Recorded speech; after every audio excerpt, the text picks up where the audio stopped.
soy Fith y usted está mirando el canal XJW Fith. En este episodio tengo la oportunidad de hablar con Aida. Aida es ex testigo de Jehová de Puerto Rico. Entonces, Aida, muchas gracias por acompañarme en el episodio el día de hoy. Muchas gracias a ti por invitarme. De nada. Entonces, para comenzar con tu historia, ¿nos puedes contar un poquito acerca de cómo es que tú llegaste a formar parte de la organización de los Testigos de Jehová? Claro. Pues mira, yo nací en el año 1962 en la isla de Puerto Rico.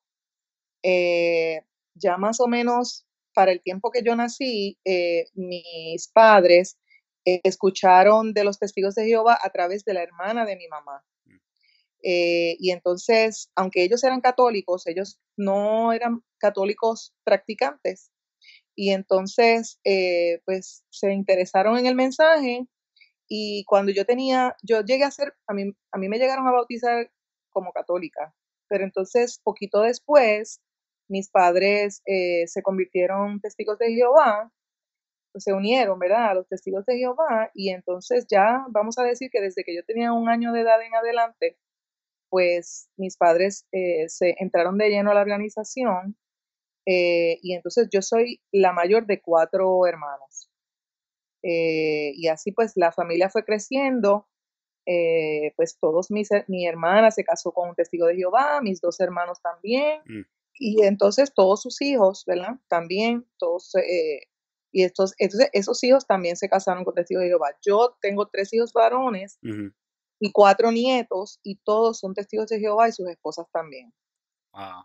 Así es que durante mi vida, ¿verdad? Según yo fui creciendo como niña, adolescente, me casé con un testigo de Jehová y entonces pues estuve en la familia con todos, ¿verdad? Como testigos de Jehová hasta que yo cumplí 42 años de edad. Entiendo. Entonces, vamos a retrocedernos un poquito, ¿verdad? Hablando un poquito acerca de tu niñez. Habías explicado el hecho de que básicamente desde que tú tienes memoria, has Sí, sido testigo de Jehová, por decirlo así, ¿verdad? Has asistido a las reuniones y todo eso. ¿Cuándo te bautizaste como testigo de Jehová? yo tenía 9 años. 9 años de edad. Yo también me Sí, bauticé a los 9. Muy sí, joven, ¿no es cierto? sí, bien joven. Bastante. Sí. Pero en fin, entonces, ¿puedes describir cómo eras tú como niña dentro de esa religión? Pues mira, en el caso mío, yo siempre he sido una persona desde que yo recuerdo, muy compasiva, muy Ujú. empática, pero también muy despierta. Yo soy muy preguntona, Mm. siempre estoy preguntando por qué. Y muchos niños son así, ¿verdad? Soy muy curiosa. Eh, y entonces, pues también, como soy tan amorosa, pues yo quería, obviamente, yo creo que todos los niños también, que sus padres los quieran. Claro. Pero yo sentía que en mi hogar y mis padres me iban a querer más si yo así, yo me aprendía muchos textos de la Biblia, y entonces yo me los aprendía de memoria, después los recitaba, y mi papá le decía, mira, mira la nena, puede decir los textos de la Biblia de memoria, y yo lo hacía, entonces ya yo quería entonces ir al próximo paso, y entonces iba y tocaba las puertas y yo quería dar el mensaje, Ujú. y entonces cuando venía el superintendente del circuito, yo quería acompañarlo a él y a su esposa, te estoy hablando de una niña de 6 años, 5, Claro. 6, 7 años, y yo hacía todo eso. Y entonces yo tocaba la puerta y para que mi papá viera, mi mamá, que yo sí, yo quería que ellos estuvieran orgullosos de mí. Claro. Entonces, el próximo paso era que yo quería ser precursora. Y entonces, como yo no podía ser precursora sin bautizarme, pues entonces yo empecé a insistir en que me quería bautizar para poder hacer un precursorado auxiliar. Y entonces insistí hasta que entonces me bauticé a los 9 años. Entonces, eso quiere decir, como tú dijiste que estabas insistiendo, que al principio no te quisieron permitir, no querían que tú te bautizaras al principio. Bueno, porque entonces recuerdo que en aquellos entonces era el superintendente presidente Ujú. que pues me habló conmigo y me dijo que él sentía que yo era muy pequeña, pero entonces que iba a tener una conversación conmigo para cerciorarse de que sabía lo que estaba haciendo. Y entonces pues tuvo una conversación conmigo y entonces entendió que sí, que yo era suficientemente madura como para tomar esa decisión y entonces él dio el visto bueno y entonces ahí yo me bauticé. Entonces, pudiste convencerlo a la edad de 9 años de que tú ya Sí, estabas lista para tomar una decisión que te afectaría durante el resto de tu vida, eso es así, eso es increíble, pero así, ¿verdad que sí? así es. Qué cosas, ¿verdad? Muy Ujú, bien, entonces después de tu bautismo y como tú dijiste que comenzaste a hacer el precursorado auxiliar de vez en cuando, sí. incluso a esa edad tan temprana, ¿a qué edad piensas tú que comenzaste a hacer el Yo precursorado auxiliar por primera vez? yo tan pronto me bauticé, Mm, pues entonces lo que hacía, yo recuerdo que en la congregación habían unos cuantos, precursores regulares, y entonces ya yo le pedía permiso a mis padres, y a veces de noche, a veces en los fines de semana me quedaba todo el sábado hasta por la noche, los domingos después de la reunión hasta por la noche. Yo andaba todo el tiempo en la calle con esos hermanos. mm, Eh, pues, porque, yo era así muy entregada, y mm, entonces, como para mí en ese momento de mi vida esa era mi meta, y además, pues, quería que mis papás estuvieran felices. Yo quería hacer ser excelente, mm. sobresalir, vamos a ponerlo de esa manera. Entiendo. Entonces, entendemos que tú querías que tus padres estuvieran orgullosos, ¿verdad? De ti. Pero Sí. además de eso, había algo más que te estaba motivando a esforzarse tanto, especialmente en ese tiempo. Bueno, mira, en ese tiempo, primero era que mis padres, estuvieran orgullosos, pero además de eso, para esos tiempos, ya te estoy hablando, 1900, yo me bauticé en el 1973, no, yo sé que yo iba a tener 13 años cuando llegara el 1975, así era la Mm, cosa, yo decía. Y entonces, pues, eso era una urgencia terrible porque venía el fin en 1975. mm, Y entonces eso lo decían todo el tiempo en las reuniones, que no nos la gente que no se preocuparan por hacer nada en este mundo, que este mundo ya no iba a estar dentro de pronto, que no estudiaran, que no hicieran solamente predicar. Y entonces yo tenía la madre de mi padre, o sea, mi abuela paterna, ujú, no era testigo de Jehová. Entonces yo me la pasaba predicándole porque yo sufría que ella iba a morir, porque el mensaje era que todo el que no fuera testigo de Jehová iba a morir. claro. Y entonces para mí yo estaba súper asustada, yo estaba súper angustiada de que mis amiguitas en la escuela, las favoritas y pues mi abuela, pues fueran a morir. O sea, eso era terrible. Yo encuentro que eso es algo que ningún niño debería sufrir, una cosa como esa. Es hasta abuso, porque yo realmente me lo creí de Ujú, verdad y lo sufrí. claro. Porque tú conocías a muchas personas, entre ellas familiares, ¿verdad? Sí, Tuyos, que sí, según lo que enseñaba la organización, iban a perder la vida, ¿verdad sí, que sí? Porque no se sí, habían hecho testigos de Jehová. Y tú lo sí. sabías, incluso Es- a esa edad tan temprana, sí. ¿no es Para mí cierto? era muy, muy angustioso, muy, muy, muy angustioso. Ujú, Y entonces, pues, llegó el 1975 y no pasó nada. claro. Y no pasó nada, y entonces yo, pues, obviamente yo todavía era niña, pero entonces empezaron a decir que todos habíamos malentendido el mensaje, que ellos nunca dijeron eso, Ujú, que eso fue los propios hermanos que comenzaron a decir rumores y a exagerar, pero que la sociedad nunca había dicho eso.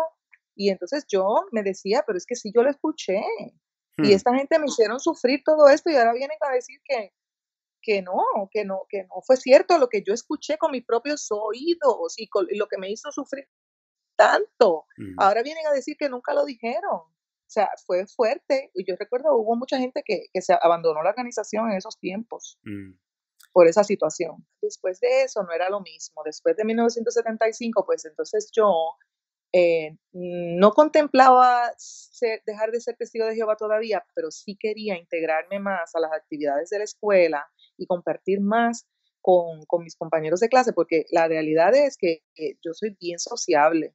Y entonces, pues a veces me invitaban a cumpleaños y ya yo estaba adolescente, ya entraba a los 14 años. Y recuerdo específicamente a los 14 años una gran pelea que tuve con mis padres porque yo quería ir a ese cumpleaños y mm, no hubo manera, y hasta contemplé irme en contra de desobedecerles, pero la realidad es que yo era muy obediente y entonces a mí no me gustaba hacerlos sufrir a ellos, así que, pues, no fui. Pues entonces a veces si había alguna actividad, pues si podía hacerlo en la escuela a escondidas lo hacía, Mm, pero entonces ya uno empieza a hacer las cosas escondidas, ya entonces empiezas a tener esta doble personalidad, tú sabes. No lo hice mucho ujú. porque no me gustaba, realmente no me gusta mentir y no me gustaba engañar a mis padres, pero sí lo contemplé. Y entonces ya yo observaba, mira, te voy a decir la verdad, en mi congregación, ya las chicas a los 14 años, a veces hasta los 12 años, 13 años, ya tenían novio, porque ya era para casarse a los 18 años. Wow. Mi hermano, la primera esposa de mi hermano, ellos se hicieron novios, mi hermano tenía 17 años y ella 12 años, y él esperó que ella cumpliera 18 años y ese mismo día se casaron. Yo me casé a los 19 años, mi hermana se casó a los 18 años, mi hermano menor se casó a los 19 años, mi hermano el otro hermano se casó a los 21 porque tuvo que esperar a la chica que cumpliera los 18 años. Y así era el patrón en todos en el salón. Y, y, ¿Qué para, pasa? y para ti, Dime. ¿por qué estaba pasando eso tan seguido, tan comúnmente? Bueno, porque pasaban 2 cosas. Número uno, no podía tener sexo fuera del matrimonio porque estaba prohibido. Eso es número uno. Ya entonces los varones, como tienen esa limitación, Ujú, especialmente más los varones que las nenas, pues entonces los varones empiezan a querer tener, novia rápido porque tienen su situación física.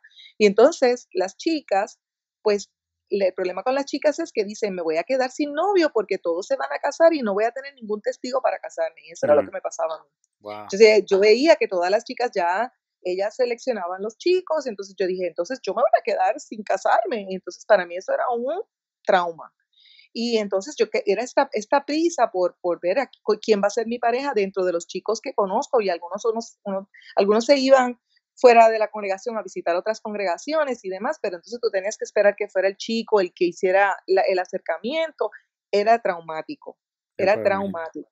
Y entonces, en el caso mío, pues yo tenía un primo que se había ido a Bethel de Brooklyn. Ya yo tenía 17 años, y entonces fui a esa boda, y en esa boda conocí a un chico betelita, y entonces intercambiamos teléfono y la dirección, y entonces nos empezamos a escribir, y un año después ya me había casado con él. Yo tenía 19 años. Y fue un noviazgo a distancia, que ni casi no nos conocimos bien ni nada. Ujú. Fue algo realmente, pues, tú sabes, eh, no es un matrimonio que no es un camino hacia el matrimonio, que es saludable de una manera orgánica, vamos a decirlo de esa manera. Ujú. Ocurre por las razones equivocadas y con mucho miedo, o sea, toda esa base de miedo. Y obviamente ese matrimonio no tuvo éxito, duró 23 años, Mm. pero duró también forzado porque no había compatibilidad, ¿te fijas? Y entonces de otra parte, cuando yo me gradué de escuela superior a los 17 años, pues yo tenía bien buenas notas, sí era sobresaliente en la escuela. Y a mí me encanta aprender, me gusta estudiar, pues entonces nos decían todo el tiempo que no estudiáramos, que básicamente el mensaje era que si tú estudiabas una carrera, un bachillerato o más, estabas pecando. Era como que eras, tú sabes, no eras espiritual para nada, si haces no estás siguiendo el consejo bíblico. Y Entonces, sí, disculpa, ¿y cuál es la razón que te daban, especialmente en aquel entonces, en cuanto a es por que qué? pues Ujú. ellos dicen que el mundo es como el Titanic, que se está hundiendo, y entonces que tú estudiar es realmente poner tu energía donde no debe estar, que realmente donde tienes que estar la energía es predicándole a la gente porque el mundo se va a acabar. Entonces, todo es una angustia para los niños, que el mundo se va a acabar, que Jehová te va a destruir, que Jehová te va a destruir, que si haces esto, Jehová te va a destruir. O sea, y es toda esa angustia de esta calamidad que le viene Ujú. a todo el mundo todo el tiempo, eso es constante. Y entonces, pues yo en parte quería seguir mi corazón, pero primero estaba mi cerebro estaba muy afectado, muy lavado, mis creencias también no eran propias. No tenía oportunidad de reevaluarlas porque en todo momento te decían que era eso y nada más. O sea, no había una alternativa, no se podía cuestionar. Y entonces para una persona como yo que tiene muchas inquietudes, que es curiosa, Ujú, inquisitiva, pues entonces tú sientes que ser inquisitiva es un pecado, es malo, que hay algo defectuoso contigo, claro. porque tú no puedes seguir como una ovejita, como siguen los demás, sin protestar, sin cuestionar. Pues entonces yo empecé a reprimirme y a sentir que había algo conmigo, que había algo malo conmigo, algo no funcionaba bien conmigo, ¿entiendes? Eso me empezó a ocurrir desde pequeña porque yo tuve todo el tiempo que cambiar como yo soy para poderme ajustar a lo que son ellos. Qué interesante. Y eso Sí. causó para mí una angustia terrible en mi corazón y Ujú, en mi ser, y también una distorsión, porque entonces ellos me hicieron ver las cosas distorsionadas, porque la visión de ellos es realmente distorsionada, lo es. Entonces, es como tú tratar de entrar un cuadrado por un círculo. ujú, Entonces, yo en mi cabeza, yo trato de hacerlo y no me cuadraba, y no me cuadraba, y no me cuadraba, ujú. pero entonces yo tenía un terror de perder el amor de mis padres, porque yo sabía que el castigo era que yo no los iba a tener más en mi vida porque me iban a expulsar. Claro. Entonces, todo lo que yo hacía era por miedo, todo Ujú, era reaccionando a protegerme, para no era yo no estaba funcionando a base de amor, sino a base de miedo. claro. Y ni te diste la oportunidad de investigar tus supuestas creencias, ¿verdad? Porque el riesgo sería demasiado grande, ¿verdad? Exacto. Porque si tú descubrieras de que algo está mal aquí, entonces toda tu vida sería completamente afectada y cambiaría, de hecho. Sí, Entonces, ujú, sí. Y más allá, por ejemplo, más allá de las creencias de ellos, que ahora obviamente están distorsionadas, ujú, eh, yo de pequeña, ahora me doy cuenta, ¿verdad? Esto que te estoy diciendo me tomó mucho tiempo poderlo averiguar, hacer mucho trabajo interior para poder observar ujú, cómo yo actúo y buscar cuál es la creencia subconsciente que me está motivando a actuar así. Y entonces yo descubrí que yo no tenía fe en mí misma, que yo aprendí a que yo no me puedo hacer cargo de mi vida, que dependo siempre de alguien que me diga cómo hacer las cosas y que sola en la vida voy a ser un fracaso. ujú, Entonces, todas esas creencias subconscientes me impedían despegarme de la organización, pero despegarme también de mis padres. Y entonces desarrollé una actitud dependiente. Y entonces es como decirte una esposa que el esposo la maltrata, ujú, pero entonces ella, pues por no perder vamos a decir, el apoyo económico, la compañía, y entonces siente que sin él no puede vivir, que sola no puede, que es mejor estar mal acompañada que estar sola, y entonces pues se somete a una relación malsana ujú. o a veces a una relación abusiva porque no tiene fe en sí misma. Eso me ocurría a mí. Entonces yo pensaba que el dolor de perder a mi familia yo no lo iba a poder tolerar, que iba a ser algo devastador para mí y que yo sola no iba a poder. Entonces, Claro. eso me hizo aguantar hasta los 42 años, hasta un momento en que ya simplemente mi Ujú, sistema nervioso no lo aguantó más. Mi entiendo. cuerpo me dijo, hasta aquí, no vas más, tienes que romper. Ujú, Pues fíjate, además de eso, en la organización, pues las mujeres tienen un segundo lugar. No pueden dirigir, por ejemplo, un estudio de la Biblia, a menos que no haya ningún varón, y tienen que entonces taparse la cabeza, los discursos son los varones, no pueden llevar no pueden ocupar ningún puesto directivo, ¿verdad?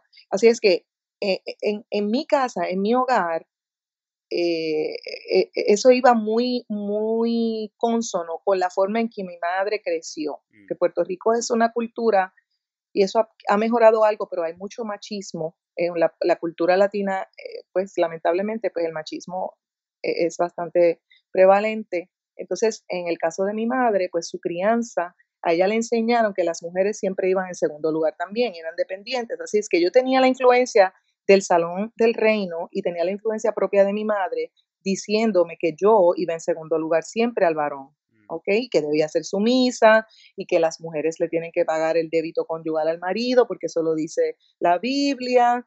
Y entonces, todas esas cosas yo trataba, y yo realmente intenté.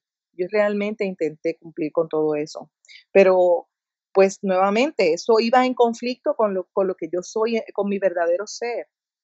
Entonces, yo estaba todo el tiempo obligando a mi verdadero ser a hacer lo que él no era, y eso me creaba todo el tiempo tremenda angustia. Encima de eso, yo crezco en una época donde está terminan los años 60, donde hay una apertura sexual en Estados Unidos, donde están los hippies, donde en las universidades hay la gente se está expresando por lo de la guerra de Vietnam. Y entonces, eso a mí me llamaba mucho la atención porque esa línea de pensamiento era la que realmente se alineaba a lo que yo soy. Y yo tenía que reprimir todo eso. Así es que yo era una cosa por dentro y otra cosa por fuera. Tenía una doble vida, no sé si una doble vida había una dualidad, o sea, yo no era genuina. Y no podía ser, ¿verdad que no? Y no podía hacerlo, y no podía Sí, ser sincera, y no podía ser espontánea, y no podía decir lo que realmente yo sentía, y no podía decir lo que yo pensaba, ¿entiendes? Por exacto. eso es que cuando yo llego a los 17 años a la universidad, porque yo me gradué de cuarto año a los 17 años, Ujú. yo llegué a hacer una carrera, a hacer un asociado en secretarial. Y cuando me fui a matricular, yo llegué a la universidad y para mí fue algo era algo tan refrescante, era algo tan distinto, eso era lo que yo quería. Entonces y le pedí a la persona que estaba allí en el counter que si me podían cambiar al bachillerato. Y yo sabía que en el Salón del Reino decían que no se podía hacer bachillerato. O sea, que si lo hacías no eras espiritual y Mm. rarará. Pues en ese momento yo dije, lo voy a hacer y punto. Y, Entonces ese fue un momento de rebeldía donde fui y me apunté. ¿Y los demás se dieron cuenta, los demás testigos o los demás miembros de la congregación?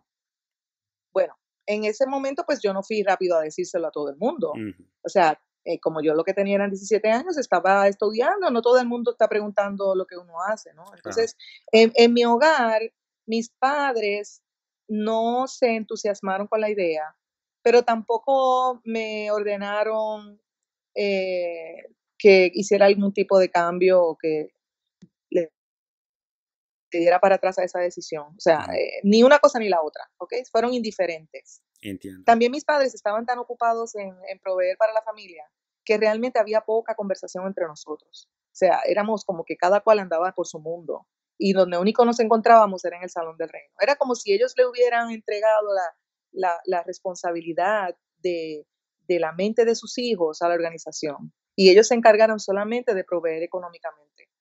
Muy Y y interesante. y en cierta manera yo me sentía como una niña a quien no le prestan la debida atención. Mm. Por el hecho de que ellos prestaban muchísima atención a las cosas de la organización Sí, o por otro sí, motivo. sí. Bueno, también es que mis padres, cuando mis padres se casaron a los 18 años y no eran Mm, testigos de Jehová. ujú, Entonces, al ellos casarse tan jóvenes, eran totalmente inmaduros, no estaban preparados tampoco para la vida, para esa carga de 4 hijos, entonces ujú. estaban todo el tiempo trabajando.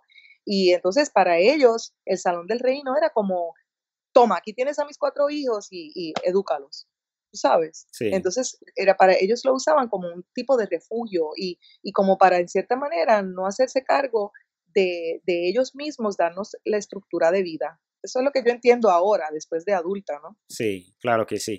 Entonces, todo lo que tú estás diciendo acerca de ir a la universidad y el hecho de que tú comenzaste a dedicarte más a eso, todo eso pasó antes de casarte, ¿no es cierto? Sí, sí, cuando yo llego a la universidad tengo 17 años. Yo me Y- casé a los 19 años, 2 y- años después. entiendo. Pero entonces, acuérdate que yo empiezo en la universidad a los 17 años, Ujú, y entonces poco después fui a esa boda en Brooklyn, ujú, y entonces allá conocí a este chico, y entonces estudié los primeros 2 años de bachillerato. El bachillerato son 4 años. ujú. Yo estudié los primeros 2 años, pero en ese periodo también tenía este novio en Nueva York y le estaba escribiendo, y entonces en la congregación seguían diciendo que estudiar era malo, y en uno de esos viajes que hice a Brooklyn, uno de los betelitas me dijo que qué clase de testigo de Jehová era yo, que estaba estudiando un bachillerato, Mm, que para qué, si este mundo se iba a acabar tan pronto, que qué claro. clase de espiritualidad yo tenía. Ujú, Y entonces eso acabó de desanimarme, ujú, y entonces dije, pues, no, pues entonces voy a dejar el bachillerato a mitad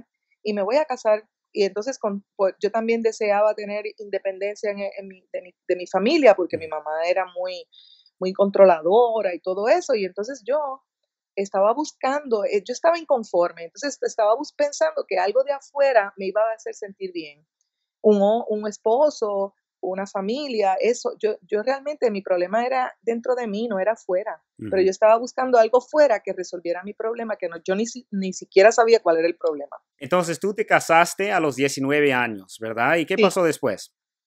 bueno, pues entonces ahí, este chico de Betel, que se casa conmigo, él lo que había estudiado era un cuarto año de Mm, escuela superior, no había estudiado nada, y entonces viene a Puerto Rico a vivir acá conmigo, y acá él no conseguía trabajo. mm, Pero se le hizo muy difícil, eventualmente, pues toda su vida se quedó acá en Puerto Rico y siempre ha tenido problemas con conseguir un buen trabajo. Pero bueno, yo me caso con él y no era feliz, me doy cuenta que había cometido un error, me di cuenta rápido, o sea, no sentí nada ni cuando me bauticé, no sentí nada cuando me casé tampoco, seguía tomando estas decisiones apresuradas y en el momento que las tomaba, pues no sentía satisfacción interna por lo que estaba haciendo, porque estaba haciendo algo automático, ¿no? Bueno, pues entonces digo, bueno, pues ya yo sé lo que me va a hacer sentir bien, un hijo. Y yo siempre sabía, yo estaba segura que quería ser madre, porque para mí la maternidad es un milagro del que yo siempre supe que quería participar. Así es que dije, yo sé que así voy a ser feliz. Así que quedo embarazada rápido a los 4 meses después de casada mm, y llegó mi hijo, pues obviamente eso no amo y adoro a mi hijo, pero eso no resolvió mi problema interior, el problema continuaba. ujú. Entonces era totalmente incompatible con este muchacho, con mi esposo. Eventualmente a él lo hicieron anciano porque él nunca ha tenido dudas de ser testigo de Jehová. Él es una persona que al día de hoy es testigo de Jehová y él no contempla de ninguna manera otra cosa que no sea eso. ¿Tu Pero ex yo soy, esposo? sí, sí. Ujú, Pero yo no, yo siempre, ya tú has escuchado, o sea, no todo el mundo es igual. Yo reconozco que hay gente que puede ser testigo de Jehová hasta que se mueran. Mi tía fue testigo de Jehová hasta que se murió, mi tío, pero yo no podía, porque yo no podía vivir así. Era un fuego por dentro, era un dolor por dentro, ujú. porque yo en mi caso, yo tenía que vivir genuina, tenía que ser auténtica, pero esa es mi forma de ser, Aida. Entonces, ser testigo de Jehová no se alineaba con Aida. Por tanto, estaba viviendo una vida de mentira y yo no puedo vivir así. Por lo tanto, yo tenía que salirme de ahí de alguna manera porque no era Ujú, feliz. Pero entiendo. también me iba a tener que salir del matrimonio porque el matrimonio yo no era compatible con él, punto. No lo era. Éramos polos opuestos. Y entonces yo decidí que yo no iba a hacer que mi hijo pagara por mi error. Entonces, yo no quería, pues, divorciarme porque primero todavía yo tenía inseguridad, fíjate, como esa creencia de que tú sola no puedes, yo me la cre me se me metió por dentro. Inconscientemente yo no tenía fe en mí Mm, misma. Y entonces yo tenía miedo de divorciarme y que yo le hiciera daño a mi hijo. Entonces yo no quería tomarme ese riesgo. Y entonces yo quería tener más hijos, así es que, mira, yo lo que hice fue tener 2 hijos más. Y entonces decidí en mi mente, cuando ellos sean grandes, yo entonces tomo la decisión de dejar a mi esposo y hacer lo que tenga que hacer, pero no lo voy a hacer, no los voy a exponer a ellos a inestabilidad. Esa fue la decisión que yo tomé. entiendo. Entonces seguía muy triste, yo seguía muy insatisfecha, seguía con mi dolor interno y entonces también había dejado incompleto mi bachillerato cuando a mí me encanta estudiar y estaba haciendo el trabajo de secretaria y entonces pues estaba súper aburrida, me sentía anulada. Entonces en el Salón del Reino nos decían que no podíamos leer nada que no fuera las revistas. Y entonces yo sencillamente no entendía por qué yo no podía abrir mi mente, porque a mí me gusta leer y aprender.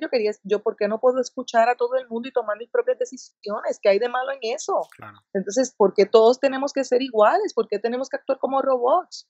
Pero todo eso yo no se lo podía decir a nadie. Todas esas dudas, todas esas inquietudes me las tenía que quedar yo por dentro. Pues entonces un día decidí a los 28 años regresar a la universidad a terminar mi bachillerato. Y para ese entonces Y entonces me sentí feliz. ya habías estado casada por como 9 años, ya tenías 3 hijos, ¿verdad?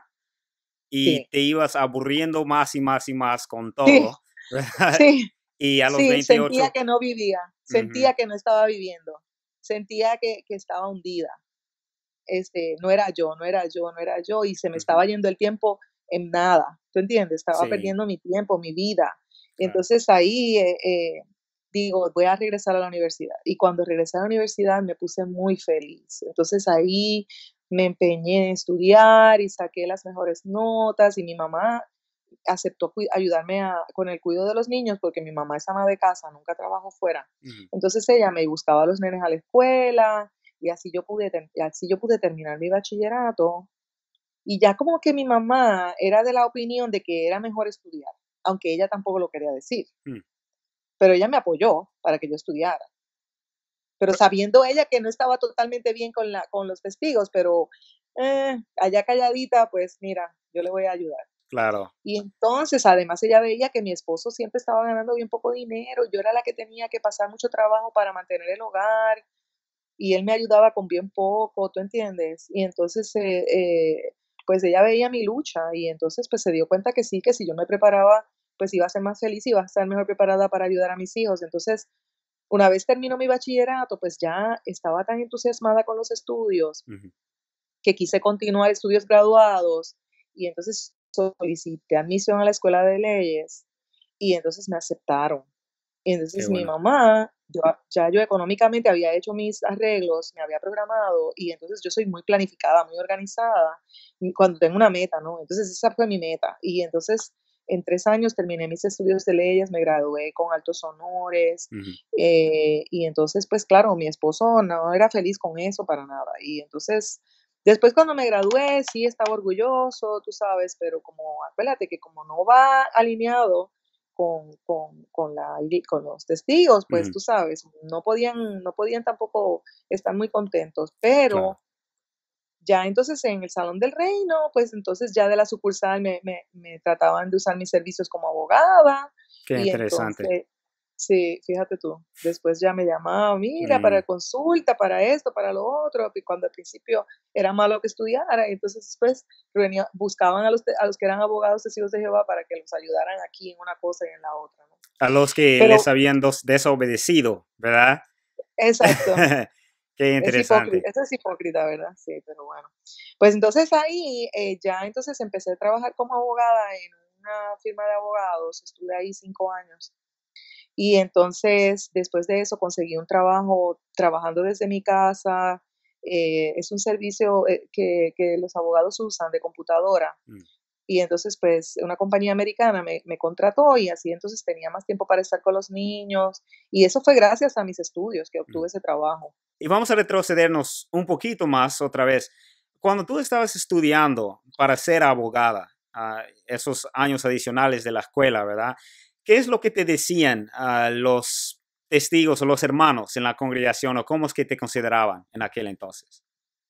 Bueno, una vez yo terminé mi bachillerato, yo entonces no le dije a nadie en la congregación que yo pasé a estudiar derecho. Mm, Solamente lo sabían mis padres y mi esposo y mis hijos. Entonces yo le dije a los niños que no comentaran nada, nada absolutamente de eso en el Salón del Reino, porque yo tenía temor, pues, de los comentarios. Tú sabes, se iban a empezar a decir, pero tú eres esposa de un anciano, ¿cómo mm, es posible? ¿Qué espiritualidad es esa? Estudiando, tú sabes, ese tipo de comentario, pues obviamente no me iban a expulsar por eso, pero me iban a mirar y a hacer comentarios negativos que yo quería evitar.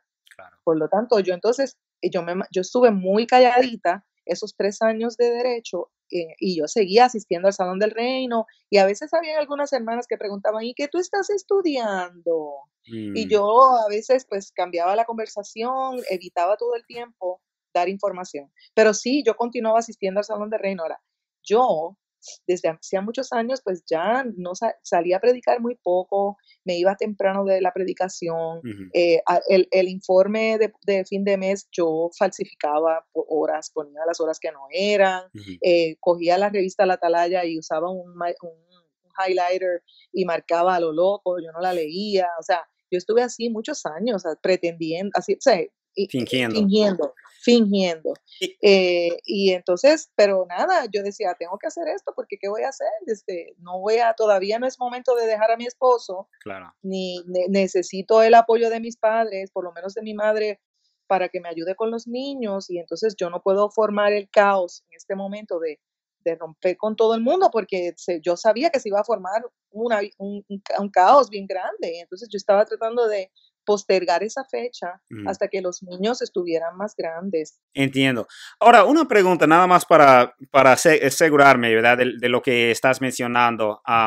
Tú mencionaste ya que falsificabas los informes de servicio y todo eso, y básicamente estabas siguiendo las reglas o por no perder, ¿verdad? Tu familia y todo eso. Pero, ¿quieres decir que para ese entonces ya tú no creías en nada que enseñaba la Organización de los Testigos de Jehová o hasta cierto grado todavía la considerabas algo bueno o algo verdadero, perdón? Mira, yo todo el tiempo, desde que tenía mis dudas, desde adolescente, siempre en el Salón del Reino te decían, si tienes dudas es porque no has orado, porque no has leído Mm, más las revistas, más las publicaciones y todo eso. Así es que yo estaba todo el tiempo con ese dolor interno, con esa angustia interna y mi deseo era sentirme bien. Oye, yo hubiera querido creer y no tener dudas y así no hubiera tenido ningún problema, pero ese no era mi caso. Yo tenía estas dudas y no las podía expresar. Cuando tengo más o menos 24 años, yo dije, bueno, yo voy a hacer un último intento. mm. Y este último intento es que yo voy a hacer lo que ellos dicen. Yo voy a orar y yo entonces, yo había leído un libro que se llama, hay un libro rojo que compara las religiones de todo el mundo. Ah, sí, ya sé cuál es. Entonces, ese, Es el hombre que busca a Dios o algo así. sí, un librito rojo, ese librito yo me lo leí. Sí. Entonces, ese libro yo dije, pues mira, si es que realmente cada cual, yo entonces cuando leí ese libro, se confirmó más lo que yo sentía por dentro, de que cada cual puede servir a Dios y conectarse con Dios de diferentes maneras y eso no lo hace menos persona. O Mm. sea, que no tiene que ser una sola manera de servir a Dios. Bueno, ya ese libro hizo un efecto contrario, entonces ya pues tenía más dudas, pero entonces dije, mira, vamos a hacer algo. Hay dos tomos verdes que se llama Insight on the Scriptures, Perspectiva desde las Escrituras. Perspicacia. Y entonces yo tomé Perspicacia, algo así. Pues esos dos tomos yo me los leía. Yo tenía 24 o 25 años. Mm, Y todos los días yo me llevaba la Biblia a leerla en mi break en el trabajo. Entonces yo dije, aquí yo voy a saber si es realmente lo que ellos dicen o es que como quiera no hay manera que yo esto lo vaya a creer. Y después que me leí todo eso, como quiera tenía las dudas. Entonces ya ahí yo dije, pues voy para la universidad. Y entonces regreso a la universidad a los 28 años. Ya cuando llegué a la universidad a los 28 años, ya yo sabía que no había manera que yo pudiera internalizar esto como la verdad. ujú. Eh, tú sabes, por lo menos no es la verdad absoluta. O sea, puede tener algo de verdad, pero no es toda la verdad. O sea, no, jamás y nunca nadie, no importa quién, va a tener la verdad absoluta. Nadie Sí, la tiene. Aquel que diga que tiene la verdad absoluta está mintiendo. Solamente por decir que tiene la verdad absoluta, ya de entrada está mintiendo. de Y acuerdo. entonces a mí me tomó mucho tiempo, vamos a decir, aceptarlo porque yo realmente hubiera querido poder hacer feliz a mis padres Claro. eternamente y yo nunca causarles el dolor de apartarme de su fe religiosa. Y yo Mm, hubiera deseado, sinceramente, poderlo hacer, pero no podía seguir sufriendo así, es injusto. Y es un capricho, es simplemente un capricho de alguien en Brooklyn que decidió que eso iba a ser así, que yo ni siquiera sé quiénes son ellos, sí. para que controlen mi vida de esa manera. Y ellos O no sea, saben quién eres tú es tampoco, imposible. Pues ¿verdad? claro, pues S- claro que no. Sí. Entonces, ya mencionaste el hecho de que después de haberte graduado de la escuela de Derecho, te hiciste abogada y ya comenzaste Ujú. a trabajar así y te hablaban o te llamaban desde Betel Sí, para ver si tú estarías dispuesta a trabajar en algunos de sus trabajitos que ellos tenían. sí. ¿Tú en algún momento te involucraste en algún caso de ellos? No, era las veces que fui a la sucursal, nos reunieron con otros abogados testigos de Jehová para hacer algún tipo de, obtener alguna opinión legal Mm, sobre algún asunto. No era un litigio como tal. Entonces, pues nada, ellos pues nos pedían que pudiéramos contestarle algunas preguntas legales y cuál era nuestra opinión y eso hicimos. Fue 2 o 3 ocasiones que fui a eso, bien, pero no me envolví en nada así muy fuerte. entiendo. Entonces, después de ese momento, ¿qué pasó en tu Pues vida? mira, yo te digo, yo regresé a la universidad a los 28 años y me gradué de leyes a los 34 años. Y entonces después trabajé 5 años en un bufete de abogados y ya como ya se aproximaban los 42 años, ya mis hijos, el más pequeño casi iba a cumplir 17 años y ya yo estaba drenada. Realmente el esfuerzo grande que hice de ir en contra de mí misma, Ujú. de reprimirme, me estaba costando mucho de mi salud emocional. Estaba con una ansiedad muy grave, la relación se había deteriorado mucho porque ya yo no quería aceptar las cosas como me las decían y entonces la relación con mi esposo pues estaba bien tirante. Yo estaba reaccionando, estaba de mal humor, estaba irritada todo el tiempo, y ya yo sencillamente no podía más. Entonces, ya cuando entonces está la situación bien tensa entre mi esposo y yo, ya llevábamos 23 años de casados, pues yo logré que él me firmara la petición de divorcio. Y entonces, pues yo le dije, mira, vamos a dividir los bienes así, asado y qué sé yo. Y él no quería, él no quería, él todo el tiempo se resistió, pero yo seguí insistiendo, insistiendo hasta que yo no sé ni cómo lo conseguí que me firmara. ¿Y por qué dirías tú que él se resistía? Porque ¿cómo crees tú que él se sentía dentro del matrimonio? Bueno, primero que él me quería mucho. Él estaba enamorado. Número 2, era muy dependiente de mí, Mm, dependiente en todo el sentido. O sea, yo era la que llevaba económicamente, era el sueldo, el proveedor más fuerte en el hogar, ujú. y entonces él es como un poco dependiente emocionalmente.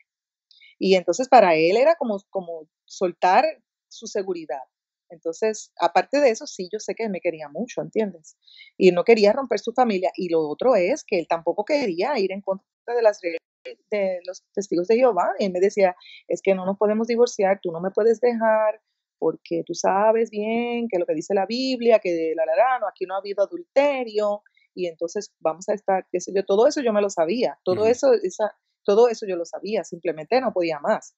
Pues entonces yo logro que él acepte divorciarse de una forma amigable y lo hicimos escondidas, eso no lo supo nadie. Ujú. Pero entonces, una vez estamos divorciados, que los ancianos se enteran, entonces los ancianos me fueron a visitar porque él se fue entonces con su mamá y yo me quedé en la casa con los niños, y entonces ya los muchachos estaban adolescentes, grandes. Y entonces ahí los ancianos vinieron a decirme que yo, primero, que no me podía volver a casar, ni siquiera tener novio. Y yo quiero que usted sepa que usted no se va a volver a poder casar jamás y no va a poder volver a tener ni siquiera un novio y ni siquiera va a poder volver a salir con su esposo. Así me Mm. dijeron. Y me trajeron un montón de atalayas y no sé qué. Y yo en ese momento, como yo sabía que la situación se estaba formando un caos, pues me quedé callada, no dije nada. Y entonces, ahí entonces, muy poquito tiempo después, yo conocí a otra persona. Y como yo había estado reprimida tanto tiempo, de verdad, y había sido tan infeliz tanto tiempo, de momento yo perdí toda, yo dije, aquí yo voy a ser feliz. Y entonces empiezo a salir con esta otra persona. Ujú. Y ahí sí que ahí sí que se formó el caos, y entonces, pero un caos bien feo. Mis hijos se fueron de mi casa con mis padres, allá, entonces mi esposo fue y le dijo a los ancianos que yo lo había engañado, que yo había firmado los papeles por él, que bueno, se formó un lío terrible. Y entonces, pues él trató de echarme a mí toda la culpa, tú sabes, para quedar bien con los ancianos, porque a él le quitaron el puesto de anciano y para él eso fue terrible. Y entonces eso él nunca me perdonó eso, mm, porque después de eso él nunca ha podido volver a ser anciano. Y entonces, yo, continué, bueno, estaba muy contenta con mi nueva pareja, pero entonces me expulsaron. mm. De hecho, me hicieron un comité judicial y entonces yo, pues fui. ¿Y cómo te fue en el comité judicial? ¿Cómo te trataron los ancianos? Bueno, yo realmente, mirando hacia atrás, ni siquiera debí de haber ido, porque yo era tan ingenua que pensaba que de alguna manera quizás había alguna esperanza de que no me expulsaran, Mm, pero obviamente después de haber estado con este nueva pareja, pues sí, me iban a expulsar. Había sido un escándalo muy grande. Entonces, ellos me citan, lo que siempre le llamamos el cuartito, que todos los salones de reino tienen el cuartito atrás de los castigos. Bueno, allí pues entonces estaban tres varones, tres ancianos, y entonces yo, y entonces empezaron a hacerme preguntas íntimas de que yo, si yo había tenido intimidad con esta persona. Y mm, claro que yo encuentro que eso es algo que nadie te tiene que preguntar, eso es algo privado de tu vida. O sea, una falta de respeto.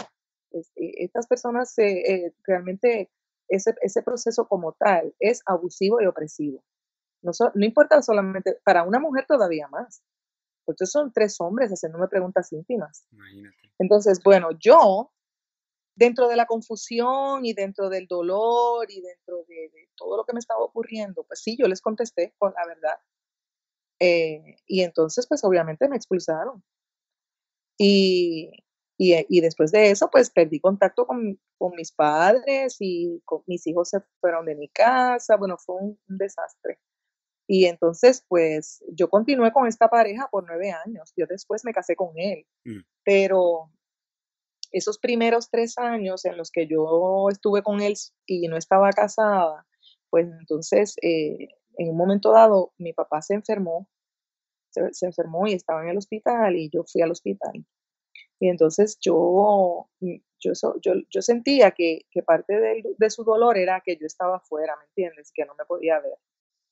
Y yo estaba como que sentía culpabilidad, pues, pero realmente yo decía: "Yo me siento culpable y no soy culpable, porque es que esto no debería tener que pasar, porque esto es una intromisión indebida de esta organización en la vida privada de la gente". ujú. Porque si la gente es familia, es familia. Tú no tienes que estar metiendo a decirle a la gente, cómo tratar a su hijo o a su hija. Así es que yo estaba bien irritada con la situación. Y entonces pedí una cita con alguien en la sucursal, porque yo quería expresar lo que yo sentía que era un abuso. Y Mm, esta persona me escuchó. Y entonces esta persona me dice: "Yo te quiero ayudar, pero para yo ayudarte primero tienes que casarte. Y entonces lo otro que tienes que hacer es ir también a las reuniones". Entonces yo, con el dolor que sentía de la separación de la familia y mm. también el dolor de que mi papá se había enfermado y yo sentía que ellos estaban sufriendo y todo eso, es una cosa bien, es algo que nadie debería tener que sufrir esto, porque es totalmente, mira, yo puedo entender si tú sufres porque alguien se enferma de cáncer, o alguien muere, o hay un terremoto, o hay una tormenta, esas son cosas que sí, pues mira, ahí hay razón para, pero por un capricho de alguien que le dio la gana de decir que tú no le puedes hablar a tu hija y que tú le digas, es verdad, lo que tú digas, sí, yo lo hago. Eso es estúpido, ¿entiendes? Es un dolor innecesario y es abusivo, es simplemente controlar y manipular. Y entonces, más que todo, es que son personas que uno no sabe ni quiénes son y te vienen a estar dando instrucciones de cómo tú vivir cada detalle de tu vida. Entonces, uno pasa la vida como un robot. Ujú. No puedes decir salud, no puedes decir salud cuando cheers, tampoco cuando que si las copas, que si no puedes decir un cumpleaños, pero que sí, que no te puedes comer el bizcocho, o que sí puedes cantar, o que no puedes, o sea, ¿cómo es eso? Tú sabes, es totalmente increíble que a estas alturas del siglo XXI la gente todavía se someta a eso, pero bueno, en el caso mío, pues yo lo hice pensando en mis padres. Sí, sigo todavía a esas alturas pensando en los demás. Pues entonces ahí hice lo que tenía que hacer y me restablecieron. Ujú. Pero entonces después no regresé, ¿entiendes? No regresé porque es que realmente, pues la misma razón de antes, porque no creo. sea, es bien claro, yo no creo. Y no tiene ni que ver con el análisis de las doctrinas. En el caso mío, es puro sentido común. Es puro sentido común. Yo no necesito que me demuestre, o sea, yo sé que hay un montón de doctrinas que están incorrectas y cosas que son falsas y todo eso, pero yo no tengo ni siquiera que llegar allá, porque de afuera ya yo veo la distorsión, la manipulación, el control, el capricho, la arbitrariedad y también el dolor y la crueldad. Porque, óyeme, eso que me hicieron a mí y a mi familia, de obligarnos a romper nuestras familias completa. Mira, yo no sé ni el teléfono de mi hermana. Yo no pude entrar a la boda de mi hijo mayor. Y te voy a decir, mi hijo mayor, yo pude llegar a la ceremonia, porque me dijeron que el Salón del Reino no me podían impedir la entrada, pero me dijeron que a la recepción de bodas no podía entrar. Y yo llegué a la puerta, donde estaban todos los hermanos listos para entrar. Y me dije, el suegro de mi hijo me dijo, que es anciano, me dijo, mire, Aida, yo le puedo enseñar el salón de recepción, pero usted me tiene que prometer que usted se tiene que salir antes de que los hermanos entren, porque ellos no pueden estar con usted. Y delante de todos los hermanos, yo entré a ver el salón vacío y tuve que salir para que todo el mundo entrara. Increíble. ¿Ok? No Al me puedo día de hoy, imaginar. mi hijo todavía recuerda eso y llora, y yo también. ¿Y tú sabes por qué eso pasó? Porque hay 8 personas o 7, o no sé cuántas en Brooklyn, que caprichosamente dicen que eso tiene que ser así. Y acá todo el mundo como ovejitas hace eso y nos herimos mutuamente. Entonces, ¿qué clase de religión es esa religión? Donde le causa dolor a sus miembros, donde separa a las familias, donde pone a algunas personas en contra de los otros. Óyeme, eso es una relación disfuncional. Eso es una relación de abuso. Si esa misma relación tú la pones en un matrimonio, tú dirías que la esposa es maltratada y que tienen que salir de ahí lo antes posible. Claro que sí. Sin embargo, como es una religión, nadie se atreve a decirlo. Es la misma situación. Ujú. Es una situación de abuso institucional. Y ahí las personas que están allá adentro, entonces dicen, bueno, pues yo no voy a mirar para allá, para ese lado donde expulsan, yo miro para este otro lado que a mí no me afecta. Pero entonces estamos siendo parte. Es como los testigos de Jehová no pueden trabajar en una fábrica de tabaco. Pues, ¿por qué? Porque dicen, bueno, si trabajas en una fábrica de tabaco, estás apoyando el tabaco. Bueno, pues entonces, si tú eres testigo de Jehová, aunque tú no seas cruel con los demás, estás apoyando una organización que es cruel con los miembros que abandonan esa organización. Así que tú eres parte de ese abuso. No te engañes, eres parte de él. Pero claro, yo no puedo ser parte, pero me he dado cuenta que sencillamente veo gente que pueden vivir ahí hasta que se mueren. A mí me interesa llevar el mensaje a través de tu canal para aquellas personas que tienen el conflicto que yo tuve desde pequeña, ese conflicto en el que no pueden ser ellos mismos. O sea, tienen que estar todo el tiempo fingiendo lo que no son, reprimiendo su verdadero ser, y que eso les duele, ¿ok? El que puede ser feliz testigo de Jehová hasta la muerte, pues muy bien, me alegro por ellos, pero hay mucha gente, yo sé que hay mucha gente que tienen que pasarla tan mal como la pasé yo. Y para esas personas es que va este mensaje. Porque el propósito es yo compartir mi experiencia, porque yo me he beneficiado de la experiencia de otras personas, escuchando estos videos, otros videos que tienen que ver con relaciones de pareja, porque mi segunda relación fue una relación después que resultó ser de abuso psicológico.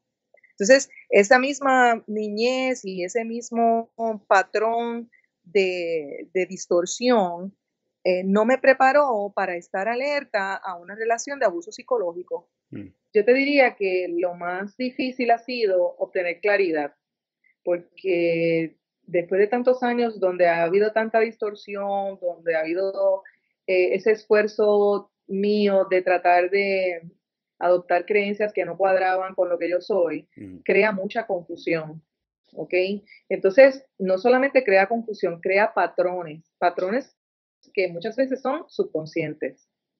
Entonces, para yo poder descifrar todo eso me ha tomado años. Estamos hablando como de 4 años. observar detenidamente mis patrones de conducta y tratar de identificar a qué creencia subconsciente yo reaccionan. Y eso es un trabajo intenso, un trabajo que requiere mucha paciencia. Ha sido un trabajo muy arduo, ha valido la pena, pero mira cuando yo llego a estar en paz conmigo misma a los 56 años. Imagínate. Y todavía es completamente innecesario que tú le hagas eso a un niño. Imagínate lo diferente que hubiese sido si yo hubiera tenido un hogar donde yo me hubiera podido expresar libremente, donde yo me hubiese podido desarrollar de una manera normal, sin estas creencias distorsionadas. Todo el sufrimiento y toda la angustia que nos hubiéramos evitado, no solamente yo, toda la familia. Simplemente con permitir que los demás sean lo que son, sin tratar de cambiarlos, sin tratar de obligarlos a hacer lo que ellos no son. Tan sencillo Y así. entonces es bien sencillo, pero no sé por qué lo hay que complicarlo tanto. Es una cuestión de funcionar a base de miedo. Y es es algo bien malsano y bien distorsionado. O sea, cuando tú, por ejemplo, gracias a Dios yo no fui víctima de abuso sexual, gracias a nada de eso, pero toma, por ejemplo, el caso de una niña o un niño que es víctima de abuso sexual y piensa todos los años que eso le toma sanarlo y enderezar su vida después de eso. Hay mucha gente que ni siquiera lo pueden sanar. Claro. Sí. Entonces, la pregunta que nos hacemos es, cuando la religión debe ser un lugar que te ayude a desarrollarte de una forma más sana, esta organización va en dirección totalmente opuesta, va creando, enseñando a la gente a vivir de forma distorsionada y malsana. Porque tú no me digas a mí que es sentido común que una religión que te dice que tú no puedes hablarle a tus padres, que los tienes que rechazar, o le dice a un padre que tiene que rechazar a un hijo, de entrada eso te dice que algo anda mal ahí. Exacto. Entonces, ¿cómo es posible que tú digas, y lo hice yo también, yo soy culpable de eso también? Ahora, yo siempre lo que yo hacía es que a los expulsados nunca les viraba la cara, yo los saludaba. Esa era mi manera de decir que yo no era parte de eso. Muy mal de mi parte, porque como de todas maneras hice que mis hijos crecieran ahí, y ahora mis hijos, ahora mismo, pues la relación ha sido difícil, distante, y eso no debería existir en ninguna familia. Sí, sí, es muy cierto lo que tú dices, ¿verdad? Es algo completamente innecesario y por caprichos que tú estabas mencionando antes, ¿verdad? De algunos varones que ni los conocemos bien y definitivamente no nos conocen a nosotros. Y es muy triste que la gente se permita influir por esos pensamientos, ¿verdad? Que no tienen nada que ver con uno, con quién es la persona, ¿verdad? Por dentro. Uno piensa que tiene que vivir de acuerdo con un montón de reglas que ni cuadran con su forma de pensar.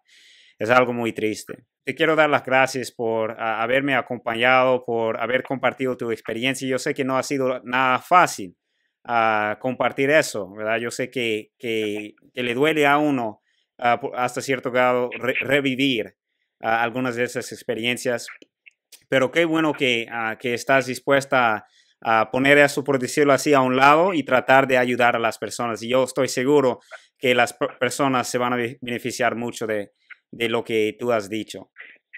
Bueno, te agradezco mucho, pues como te dije, que me hayas invitado. Espero que mi experiencia sea de provecho para otras personas. Y pues nada, hasta la próxima entonces.